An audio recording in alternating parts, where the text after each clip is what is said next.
CC camera না থাকলে আমরা অনেক কিছু দেখতে পারতাম না বা বুঝতে পারতাম না। দেখুন, এই বাচ্চাটা দরজাটা খুললো, সে ঘরের ভিতর ঢুকবে, কিন্তু সে বুঝতে পারছে এই লোকটা তাকে পিছু নিতে আসে, তাকে ফলো করতেছে, হয়তো তাকে কিডন্যাপ করার জন্য আসছে। সে যখনই লিফটে যাবে, দেখি সেই লোকটা লিফটে গেছে, মেয়েটা লিফট থেকে বেরোয় এসে সিঁড়ি দিয়ে উপরে উঠতেছে, দৌড়ে দৌড়ে উঠতেছে। সে অনেক ভয় পেয়ে গিয়েছে। লোকটা কী করলো, লিফটে না গিয়ে বাচ্চাটার পিছু নিয়েছে। সেও আস্তে আস্তে সিঁড়ি দিয়ে উপরে উঠতে আসে। বাচ্চাটা তো বুঝছে আজকে তাকে নেওয়ার জন্য আসছে। এরপর সে পিছে তাকায়, আবার উপরে ওঠে। তার দেখুন ভিতরে কতটা ভয়।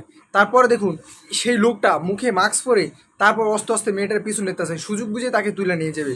এরপর বাচ্চারা কী করলো, দৌড়ে এসে উপরে দেখতে পায় যে এই জায়গায় সকল দরজা আটকানো। সে প্রত্যেকটা দরজায় কলিং বেল দেয় এবং লাইট জ্বালাই দেয়।